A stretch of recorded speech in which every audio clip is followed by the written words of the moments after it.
Yo, what's going on, yo? I'm JB Hoops, and today I've got my final big board of the 2025 draft, where I've broken down my top 40 prospects into 5 tiers. If you enjoyed the video, leave a like and subscribe for more, I really appreciate it. I'm very close to 2k subs. If you want more in-depth breakdowns of most of these guys, check out my top 10 guards, wings, and forwards videos.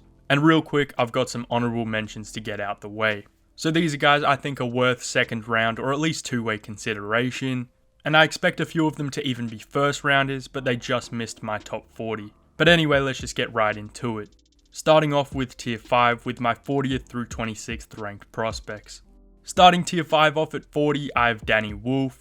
Wolf is a very unique and intriguing prospect with his ball handling, touch, and playmaking at 7 foot. But he will need to improve as a shooter and figure out how to hold his own defensively given the athletic limitations. His production and highlights were very impressive and he's definitely talented, but for me he's at the bottom of tier 5 at 40. At 39 I have Hansen Yang out of Qingdao. The 7'2" big has an impressive skill set and had some really dominant plays in the CBA, and has impressed me in the past at FIBA events. The passing, touch, and skill are impressive. The athleticism will definitely hold him back, especially defensively, but I think he's interesting enough to take a chance on in the second, so I have Yang coming in at 39. Next up at 38, I have Alex Tui out of Sydney. The 6'9" forward is a skilled and versatile low maintenance player who makes an impact on both ends of the floor. He's an effective team defender with great size, and offensively he moves the ball, attacks closeouts, and if he shoots it better, he should be a solid contributor in the league. So I have Alex Tui at 38.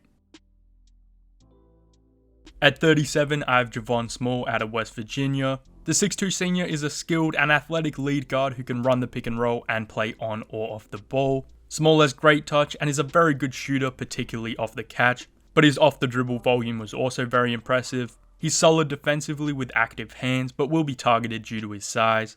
But I love Small's handle and bag, and I think he's a good bet to play a role off the bench, so I have Javon Small at 37.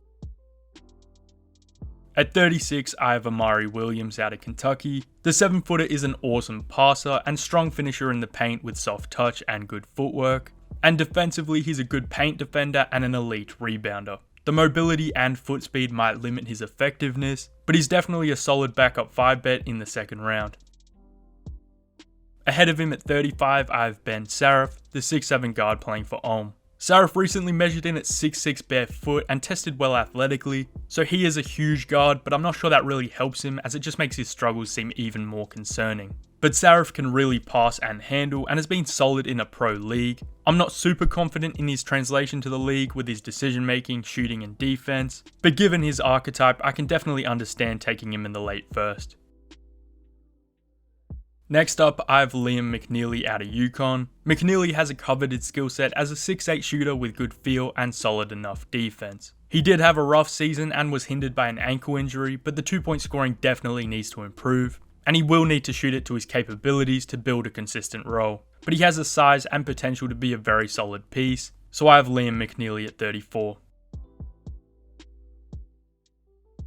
Coming in at 33, I have Yegor Demon out of BYU. Demon is an interesting prospect as a 6'9" wing who can handle, really pass and has a clean jumper, but I kinda just have trouble envisioning him succeeding without some outlier development. He was great to start the year versus dogshit teams, but once the comp got real he was pretty poor, and physically he needs a lot of development too. He's skilled, talented and young, so definitely could still figure it out, but I'd hesitate to take him higher than the late first. At 32, I have Marquette's Cam Jones. Jones had a phenomenal season with a ridiculous 35.6 on-off, whilst ranking amongst the leaders in all advanced stats. He's super crafty, has soft touch, and is a much better shooter than the percentages say, and he's also an excellent passer who just rarely makes mistakes. The athleticism will limit his impact on both ends, but I'd bet on his feel and polished skill set translating, so I have Cam Jones at 32. Next at 31, I have another dominant college player in Janai Broome. Broome tested pretty poorly at the combine athletically, but he has tested better in the past when he was in better shape. He started the season incredibly well and then tailed off due to a few injuries, but if he can play like his early season self, he could definitely find a role, and his elite production, field, defensive instincts and polished offensive game place him at 31. At 30, I have Drake Powell out of UNC. Earlier on in the cycle, I wasn't super high on him as a low minute, low usage wing, but on rewatch he was very impressive and effective in his role and should translate pretty seamlessly. And with his size, length, elite athleticism and coveted 3&D skill set, he finds his way to 30 on my final 2025 big board. At 29, I have Joan Berenger out of Cheddar Vita. The French big measured in at 6'11 barefoot with a 7'4.5 wingspan, which is excellent, to go along with his athleticism and defensive versatility. He had his issues this season, but progressed as a decision maker and passer, and is very solid at the big man fundamentals. He is quite limited offensively, but is one of the youngest guys in the class and could still make an impact as a lob threat and rim protector, so I have Berenger coming in at 29.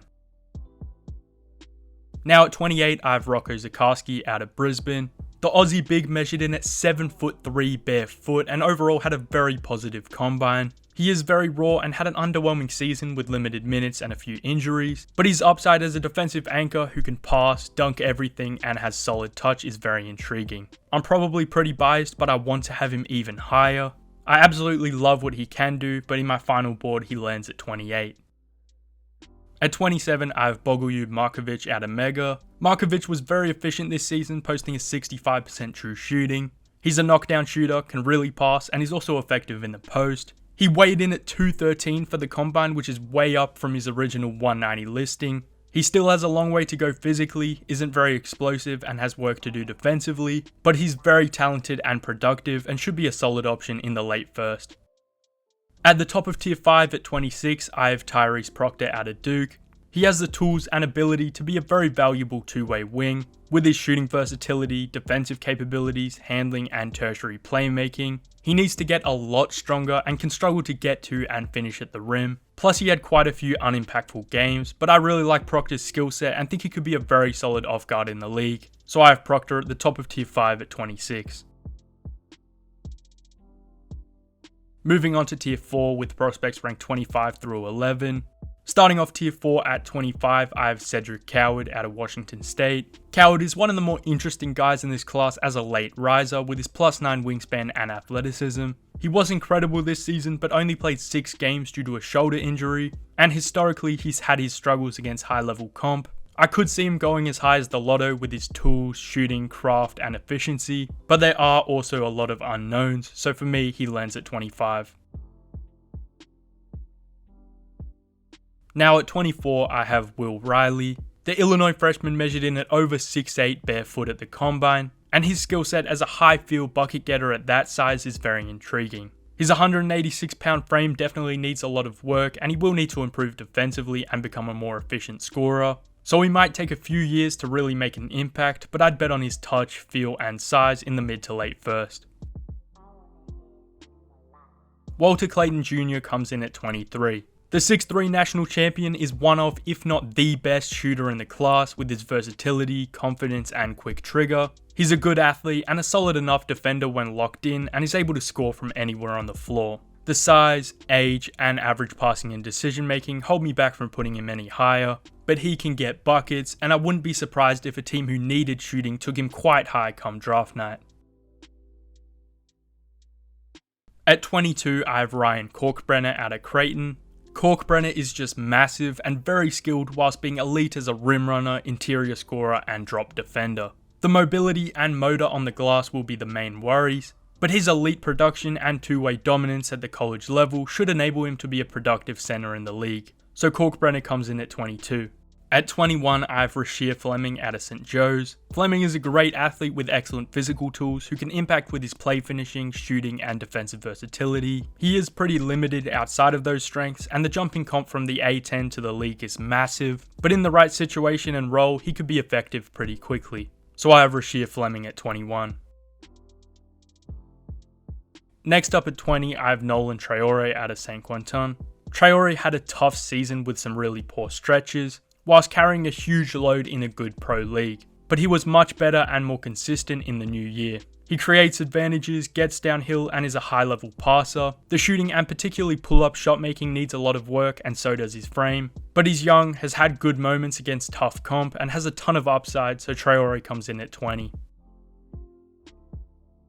Kasparas Yakushonis comes in at 19. Yakushonis measured in bigger than expected at the combine at 6'4.5" barefoot, and he has the potential to be a very effective guard with his off the dribble shooting and playmaking. But with his poor athleticism, turnover issues, and struggles against tougher defenses, I'm not confident he'll be able to effectively access his strength, so I'm not as high on him as some, but he's still a very interesting prospect who's worth considering in the mid-first. Now at 18, I have Noah Pender. The 6'8" forward is a dominant defensive prospect with his strength, instincts, and versatility, and offensively he does a bit of everything and is a very quick processor. He's not very explosive, which makes scoring inside difficult, and the shooting still has a ways to go, but his size, awesome defense, and feel is worth investing in, so I have Pender at 18. At 17, I have Georgia's Asa Newell. The 6'10" big is another tough eval as a tweener big who's an elite athlete and play finisher with solid shooting indicators. And defensively he's versatile but has his struggles and doesn't excel in any one area. And his passing and decision making also needs a lot of work. But he had a great season for Georgia, and in the right context he could be very valuable, so Asa Newell comes in at 17. Just ahead of him at 16, I have Carter Bryant. The 6'8" freshman has a very coveted 3-and-D skill set, and with his athleticism, size, and passing flashes, the lotto and even top 10 shouts are understandable. He's quite limited offensively, and I would have liked to see more at Arizona, but his archetype is super valuable and the defense is elite. So I have Carter Bryant at 16 on my Big Board 4.0. Now at 15, I have Nick Clifford out of Colorado State. Nick dominated this year and carried his team doing everything, and with his shooting, touch, playmaking, and defensive impact, he's a very appealing prospect. He's quite old as a guy who turned 24 in his rookie year, and he had some poor games against tough comp, but Nick has a plug and play skill set and should be able to make an impact on both ends pretty quickly, so I have him coming in at 15. I have Arkansas's Adu Thero at 14. The 6'7" junior is a freak athlete who dominates with his physicality, energy, and tools. Defensively, he's a stock machine who can make an impact on or off the ball. And offensively, he's incredibly strong and gets to the rim against anyone, but also has soft touch and is a capable passer. The shooting is the swing skill, and there are both positive and negative indicators, but even if it never comes along, I think Thero can massively contribute in other areas, so he lands at 14.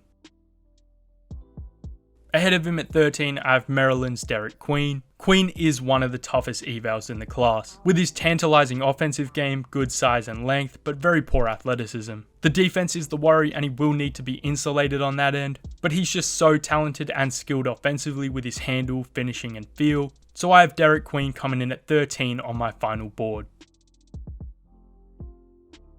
At the top of tier 4 at 12, I have Jeremiah Fears. Fears is another tough one who had great moments as a high usage 18-year-old in the SEC, but also had some really rough stretches where he struggled to impact. He's an elite ball handler and downhill creator, but had trouble taking care of the ball and just with his overall offensive consistency, and defensively he has his issues as well, so there are some worrying signs, but I just really love his upside. So I have Fears at the top of tier 4 at 12.